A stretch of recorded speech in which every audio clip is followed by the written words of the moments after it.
everyone. My name is Dr. Michelle Arthurs. I'm with the Mid-Atlantic Permanente Medical Group, here to talk about how to achieve a healthy weight and diet. I am board certified in family medicine and practice in the DC, suburban Maryland service area.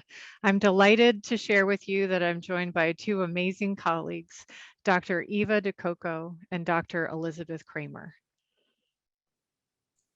Dr. Kramer, would you mind introducing yourself to our audience? Good afternoon, everyone, and thank you for letting me be here this afternoon. My name is Elizabeth Kramer, originally from Germany, trained at Georgetown, now an internist practicing at the Kaiser Gaithersburg location. I'm also board certified in obesity medicine and lifestyle medicine. And Dr. DeCoco. Hi, I'm Dr. Eva DeCoco. I'm a primary care physician up at our Woodlawn, Baltimore Center. I've been with Mid-Atlantic Medical Group for almost 10 years now, and I'm delighted to work with our diabetes prevention program. And I'm also the physician lead for our weight loss initiatives here at KP. Wonderful. Thank you both so much for sharing your time. I know it's at a premium. And we're grateful for all those who are watching. Thank you for having an interest in this very important topic. And I hope you can see that the three of us are very passionate about helping our patients to achieve a healthier lifestyle. So thank you for joining us. To start, I think one of the most common questions that I hear from patients when we talk about, like, how do I become healthier? What do I do? What do I eat? The question comes up about counting calories. Dr. Kramer, would you join in responding to that question and give us your insight and how you point people in the right direction with that question?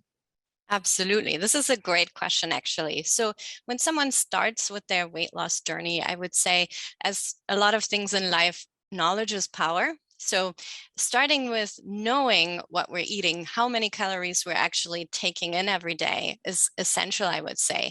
While we don't have to count calories ultimately, to lose weight, I think it is important to know how many calories are really in that juice that I just drank in less than a minute, or, that smoothie that looks so healthy, or I like to look at it as a math equation. The input and output here really does matter. And if we want to lose weight, if we want to gain weight, even though there are certainly many, many different factors that play into weight loss and obesity. Excellent. I love that perspective. Knowledge is power, right? We are what we eat, so we have to kind of be really detectives, at least a little bit, about that, right? Awesome. And I know personally for me, when I started, I actually was using my Fitness Pal for a while.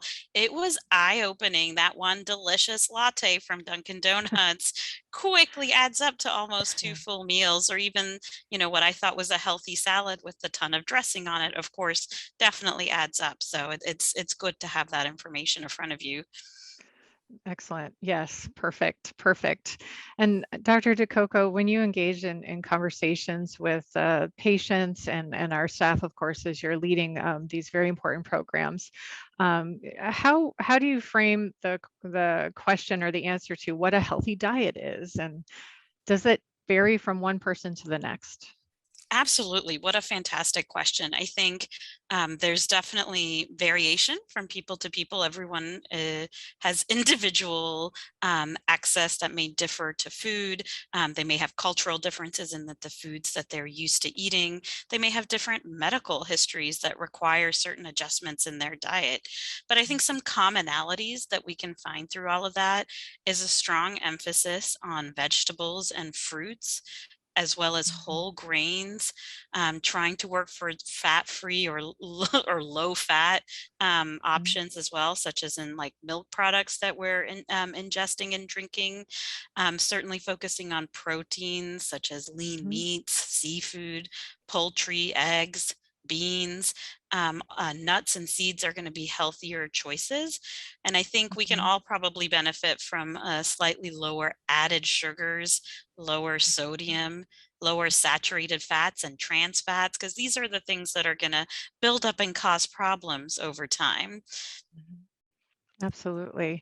Yeah, so it's again, bringing us back to what Dr. Kramer had said, just really looking into what it is that we're deciding to eat or deciding to prepare and feed for our family.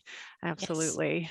Yeah. If I might add one thing, I also Yep. think that when it comes to weight loss, we should choose something that is, of course, good for our health and our, in the background of our medical conditions, but also Mhm. something that's sustainable.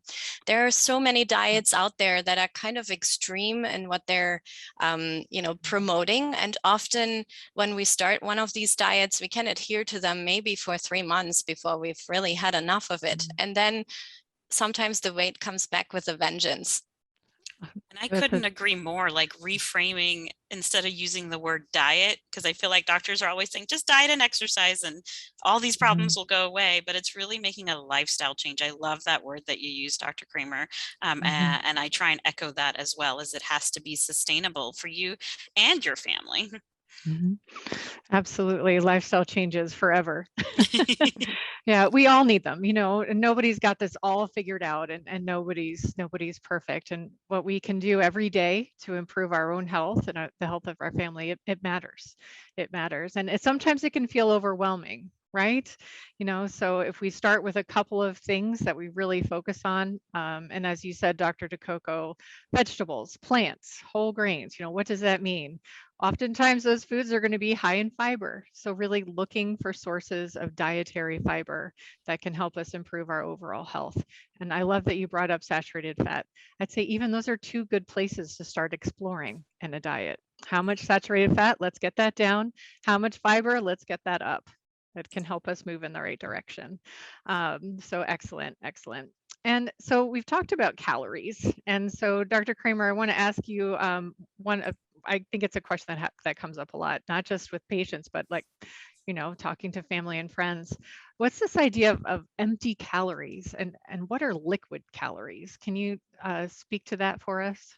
Great question. So empty Yeah. calories, those are the calories that are in food items that really otherwise have no nutritional values. So by consuming them, they might give us short lasting pleasure, but they don't really add to our overall health. And I think when it comes to a healthy diet, we should really focus on food that does both, food that gives us pleasure and also that adds to a nutritional value, so to speak. Yes. And liquid calories are the calories that are in liquid food, anything Mhm. that we drink, and that accounts for smoothies, alcohol, juice. And unfortunately, those calories, we tend to consume very quickly. The chewing Mhm. process takes time, the swallowing process, not that much. And with that regard, we often don't realize, our brain doesn't realize how many calories we actually just took in. And that again sets off, when we're chewing, it sets off certain pathways in our brain that regulate hunger. However, just the swallowing process does not. So that's also something to consider. Um, Yeah, And of course, that these sodas and chips are going to be what's more easily accessible for many people, including even in mhm. my own household. They're the snacks that my kids want to take to school for the afternoon. And so it really does require quite a bit of planning to sort of Mhm. make sure that there's other healthier options available, whether that's fruits or nuts or something that they can easily access instead of reaching for the bag of chips that we all love. Absolutely. I think we may even have a diagram that we can share that demonstrates the amount of sugar that's available and quickly consumable, as you said, Dr. Kramer. Um, and it can be very, very helpful. I don't know if the diagram can pop up. If not, I think we all can kind of describe what it shows. It's a list of how many teaspoons or tablespoons are in various sugared beverages. it's quite Um, shocking, actually. And yeah. yeah, whenever it comes to also the question of what we can learn from other cultures, I think, particularly the Mediterranean cultures, they celebrate eating, they celebrate food. They don't walk while they're eating, they don't eat in their cars. And I think taking their time to eat plays plays a role too. And that's exactly what liquid calories don't do. We just chuck them down without really celebrating our food intake, even though it should count as food. And absolutely, I think you bring a good point up with having the whole family be involved. It's hard for one person to really go on a diet, quote unquote, but really even just a lifestyle change. It has to be something that gets incorporated into the whole family for it to be sustainable, but also to make it, like you said, something that's pleasurable and fun. You know, sitting down to eat dinner instead of rushing from one soccer practice to the next can really make a big difference in terms of how your body is perceiving that food intake, both emotionally, physically, and just biochemically. Yes, and coming back to this knowledge of what we're eating, when we're eating while doing other things, we really might not realize how many calories we're taking in. Eating while watching TV, eating while, doing some computer work. And I think that's a potential danger there too. Absolutely. And when we think about all of this, food labels can help us be guided in the right direction. And looking up calorie information and nutritional information from restaurants that we choose to eat, that is more widely available than we might think. So checking it out before you order, excuse me, is also a good idea. And kind of pushing that sort of point just a little bit towards you, Dr. DeCoco. There are often times when people will say, "Oh, you're taking all the good stuff away," right? I can't have all the good stuff, and that always makes me kind of chuckle because it's actually the good stuff that we want you to eat. But does healthy meaning that people or we can't eat things like pizza, cookies, and chips? This is such a good question, and something that I actually just recently very much so felt in my own family. We had a recent family member diagnosed with diabetes. And when he received that diagnosis very early on, it was just complete panic. This fear that I can never eat any carbs or any sugars or any desserts ever again. And led to a pretty dramatic shift within how our family um, prepares and makes and what types of foods we have. But as he sort of grew to understand diabetes and his own body, spoke to his doctor and our nutritionist a little bit more, his eyes sort of opened up that there's actually all these wonderful other foods out there. And focusing on sort of rebuilding the recipes that we use in our own household, you can still have some of the same foods that you love to eat. So for instance, we love spaghetti and meatballs in our house. My husband's Italian. So, we still want to share that with our children, but we made some changes. Instead of having just the pasta, we'll also add in some zucchini noodles, or we make some Hungarian dishes, which are heavy in potatoes. We replace that with cauliflower. So you can still have the same flavors that you love and enjoy, just making some adjustments. And the truth is, a little bit of the pizzas and a little bit of the bagels can still happen. It's just in moderation. The problem becomes when we're reaching for those easy to go, yummy, greasy, sugary foods every day, that it adds up over time for our bodies. So moderation is key. A great word, and it plays again into this field of habits and lifestyle changes, which are so hard to achieve. But a start is always, is good. Realizing where we have to start changing things and then going through with it. Absolutely.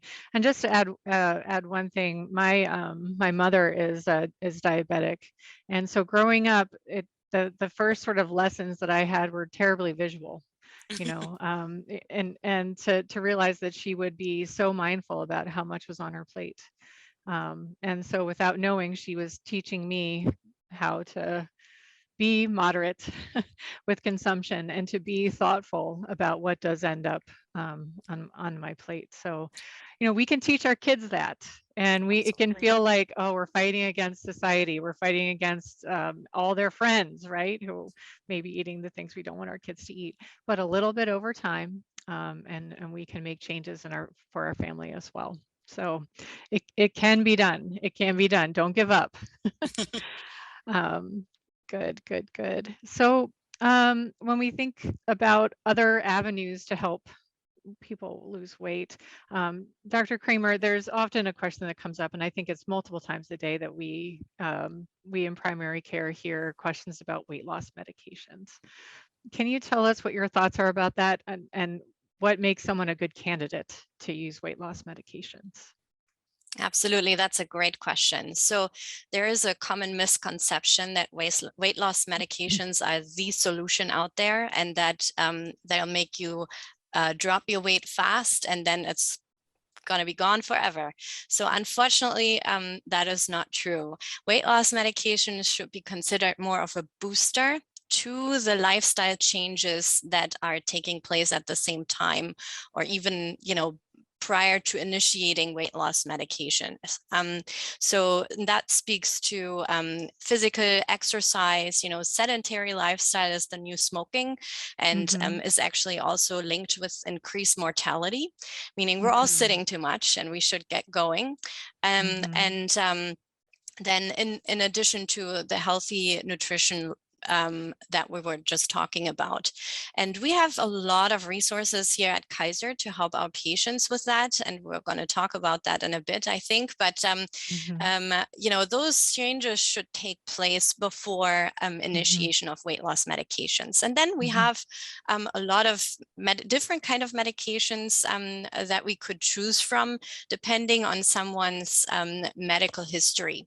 So Mhm. someone who has diabetes might benefit from very different medications than someone who has not. Sure. Mhm. Someone who has polycystic ovary syndrome and has trouble losing weight would benefit from a different medication there. And then certainly the body mass index plays a role too. So someone who has a normal weight would not be necessarily a candidate for a weight loss medication. We do not want to cause any harm. So it Mhm. should be at least, a BMI in the obesity range or in the higher overweight range with associated medical conditions. Um, Thank you for being so detailed with that. It's really helpful. And I love how you started. We have to have lifestyle changes there first, right? That's the cornerstone of health. yes. Yeah. And not to forget the continuous supervision by the physician who prescribes that medication. So I Mhm. tend to joke with my patients. I'm German, as I mentioned, so I'm very strict, and I have them send me their weight every month. And if I don't have that weight, I don't refill the medication. So that's part of Good. the contract we have. And then I also really like to see and hear about their nutrition changes and lifestyle changes and the progress that they're making. Mhm. Um, Outstanding. Outstanding. That you are a gift to your patients, Dr. Kramer. You are a gift. We're just the guide, Yeah. the Uh-huh. patients are doing all the work. It's the hard work there. But And weight loss is definitely a lot of hard work. There are no shortcuts. I Mhm. wish there were. I would sign me up. But medications are definitely a tool in the arsenal for physicians, but it's a Mhm. small tool because the hard work is like you said, working on whether it's calorie counting or point Mhm. counting, looking at what Mhm. you're taking in as well as the exercise that you're putting out. So it Mhm. makes a big difference, but it is not easy for any of us. Absolutely. And yeah, it's wonderful to have this conversation. I just have to say this is just very life-giving, right? It's a wonderful thing to be able to engage in with our patients. And when we think about the history of food, and when I think Dr. DeCoco, you had mentioned this, the convenience foods like the grab and Mhm. go, that's everywhere. Oh yeah, You can't escape it. And I think it's important to realize this is not how humanity has always lived, right? correct. Um, and we want to kind of think about that too when we're thinking about the changes that we're going to try to make, and be thoughtful about that too. With the advent of fast food, not going to put any names out there, and with the opening of supermarkets, fill that cart high, right? So some of the dynamics about food changed, at least beginning in the United States, and of course globally. And when we're thinking about change, I think in my opinion, I think looking at the salt content of food, maybe really the easiest way to start really investigating what we're purchasing. So I think we have a diagram of a food label that shows us salt intake. Hopefully, we can have that teed up. And Dr. Kramer, can you talk about how we can determine what salt intake is okay, or how we should read a food label? What really should we be doing? Absolutely. This is a great topic. So when doctors recommend to avoid salt or to eat less salt, often patients think that we mean the salt from the shaker, which is not necessarily the whole story. So when we look at this food label, um, we should focus on the milligrams and grams opposed to the percentages. That can be very confusing. And when you look at the sodium content here of this food item, it's 110 milligrams, and then servings per container are 2. So if someone would eat this entire container, they only would consume 220 milligrams of sodium, which is fairly low. When we have someone, for example, with advanced heart disease or liver disease, we usually say, please keep it below 2,000 milligrams or 1,500 in extreme cases. And so that just, as a reference here. So 220 milligrams while eating this entire container is fairly low salt content. However, we have a lot of culprits, and if I remember correctly, simply a Caesar chicken salad from a nearby grocery store here has over 2,000 milligrams of salt. And who would have thought of that, right? We think of a chicken Caesar salad as something very healthy. It's a salad, right? So where is all the salt coming from? And it's really the salt in the processed items, the croutons, the dressing, and that's the salt we're talking about because it's hidden. Soy sauce is a big culprit. Just a tablespoon of soy sauce has a lot of salt. And so again, knowledge is power. Looking at the food label, understanding what we're eating. Salt is a big driver of high blood pressure, for example. And big culprits out there, aside from what I've mentioned, would be deli meat, and then chips and crackers, processed food in general. Excellent, thank you. Yeah, and it's good to really pick this apart and take the time to do the multiplication that might come up to us, right? The servings per container, and reading that food label and acknowledging how big the serving is and acknowledging how many servings we consume can help us make better choices. And just as an example, I've seen in grocery stores now that there is broth that has almost no salt in it. And that's been such an encouraging thing to see on shelves. So when you're next at the supermarket and you need to look for something that's been prepared, is already in a container, don't hesitate to look at the product that you had in mind, but also look around, because you might see that there's a better option that has less calories, less salt, less sugar, or what have you. Yeah, great. Thank you so much. All right. And Dr. DeCoco, I wanted to ask you just a question about what are eating habits in general. When we think about patients who have diabetes, high blood pressure, what are common eating habits? And is there a way to kind of tie that together? Absolutely. And so that's one of the the best and the hardest things about some of these diagnoses is that the patient is actually in charge. You can actually fix a lot of your problems. We can definitely are here to guide and help and prescribe medicines, but one of the most impactful things we can do is to make these lifestyle changes. I think we just spent a good bit of time talking about the low salt diet has an incredible impact on blood pressure improvement, which of course has huge down the line impact on all of your cardiovascular health. So you're not not at risk for kidney issues, heart issues, God forbid, strokes. So managing that blood pressure early on is key before all those things develop. So looking for those low salt foods, even if your blood pressure is not crazy high, it's good to get in front of it and start looking at those labels. So salt is a big thing, and just cannot stress enough because it's everywhere. Unfortunately, because we want our food to last longer, because we want it to sit on those grocery shelves, because we want it to be convenient and preserved. Yeah. Salt is one of those things. And so it's hard to get away from it, but knowledge is power. I love coming back to that, Dr. Kramer, and knowing that and being able to look at the food labels is key for anyone, especially if you have high blood pressure. I think with diabetes, like I said, very near and dear to my heart, those liquid or empty calories, oftentimes those sugary beverages are loaded with sugar. That's why they're so yummy and so sweet, but and oftentimes overlooked. People tell me I'm eating so healthy, and then you see the Coke Right. right next to them, and or the sweet tea can definitely add up incredibly fast. Desserts, I think, are obvious. You know, people know to cut back on desserts if they have diabetes. I think the hardest thing is carbohydrates, because we certainly need carbs to survive. That's how our body keeps energy and keeps moving. So going on a completely zero carb diet is not sustainable with life, which is why keto diets, if truly done, can actually be a medical emergency, resulting in certain conditions like ketoacidosis.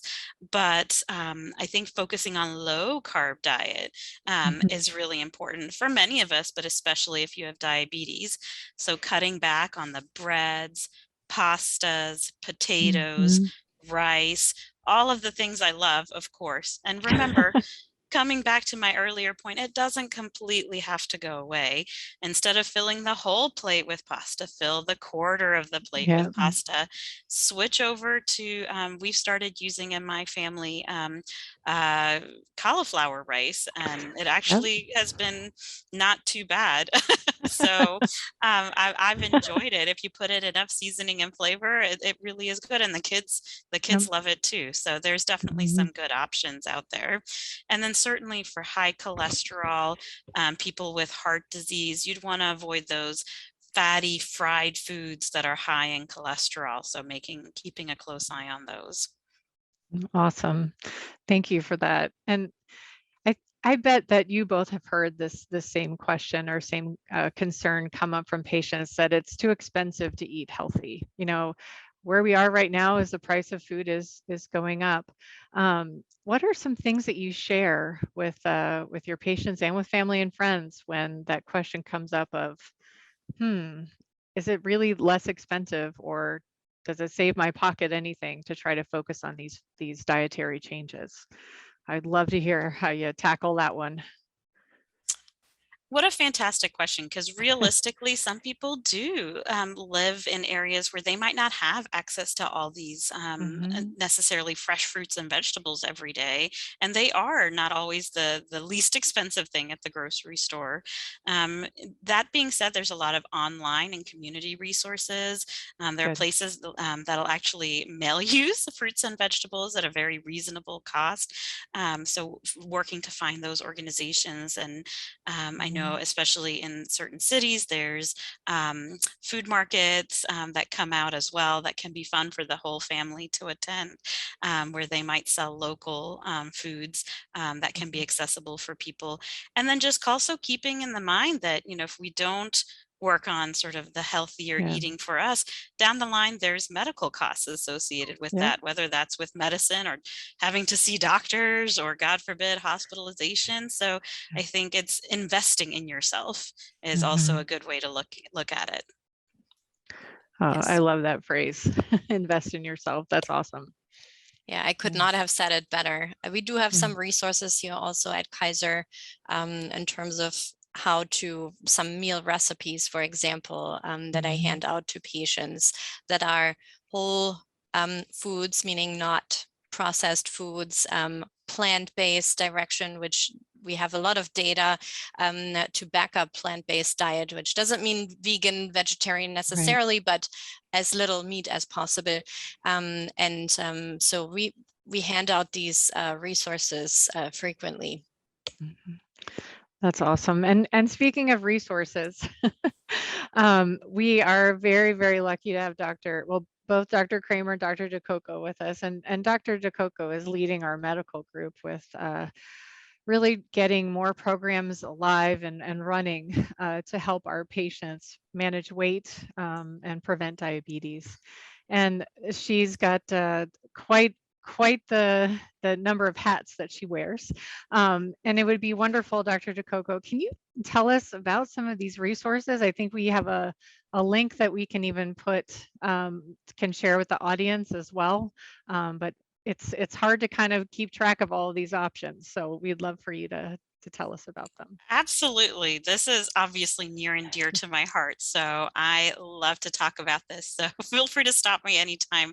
But the great news is, especially for our KP members, we have so many wonderful resources to meet you where you're at, because not everyone may be ready for an intensive 1-year lifestyle program. Some people may just need some added information. So we do actually have our online health education classes, and there's a variety of topics offered, whether not just about weight loss control, but about prediabetes, cholesterol, and then of course also stress management, mental health management, sleep, because all of those play a really big role. So, losing weight and having a healthy lifestyle, it's not just about the food and exercise, but how you're sleeping, what's going on in your life. Because if you're stressed and anxious and depressed, it's going to be really hard to lose weight. And so working on those things, I think, are crucially important as well. We also have exercise classes as well. So we have a strength and balance class. We have a program for thriving after 60. And those are great programs as well. We also have longitudinal programs. So near and dear to my heart is our diabetes prevention program. And this is actually a CDC accredited 1-year lifestyle program where you work in a class setting and you meet fairly regularly throughout the year and learn about prevention of diabetes. So for that program, you do have to be pre-diabetic, although make sure you talk with your doctor in our screen, because a lot of people actually don't know that they may have pre-diabetes. So if you do and want to participate in this program, it's available. We also have our wonderful lifestyle medicine doctors with their amazing expertise as our another longitudinal weight loss program that we offer, and more to come in the future, because this is such an important topic and everyone wants help with it. So it is definitely something that we continually look at and want to make sure that we're able to meet patients with where they're at. We also have awesome just member benefits. So if you're a KP member, we have something called Class Pass that allows you to join various classes, gives you discounts. So you can access that if you type in kp.org/exercise, it'll give you lots of information about that. For our Medicare members, we have something called Silver and Fit, and there's no cost with that, and helps give resources about health and fitness. We also have a program called Choose Healthy. So all of these, I won't go through every detail, but we'll give you the website where you can look at them and see. Our health engagement team also puts out podcasts, which I actually listen to them, and they're really kind of fun and engaging. I didn't think I would be as excited about it. So definitely would encourage people to check those out in between your other podcasts listening, get a little bit of health in on the side. So definitely there's no shortage of resources. Certainly there's your primary care doctor as well. We have one-on-one appointments with our nutritionists. So the list goes on. Outstanding. I mean, it's hard to list them all, I know. And for all of the patients that are here and listening, we're here for you. We really are. And I think many times in medicine, messages get mixed. We don't want you to take pills. We want you to come off of pills. And that's where all these resources come in. We want you to have the happiest, healthiest life that we can help you support. So please look into these resources. They are myriad. Don't hesitate to reach out with questions about where to start. We are wonderfully glad that you joined us for this. And And do any of my co-panelists here have any last comments? I just really appreciate you guys taking the time to listen to us. And I know clearly if you're here and still listening, you're interested in improving your health. And like I said, investing in yourself. So we want to help with that. So let us know. We're always available. Yes, thank you for attending. And all I can say is let's start today. Love it. Well, thank you to all who have joined us. We're glad that you did. Have a wonderful rest of your day. Thank you.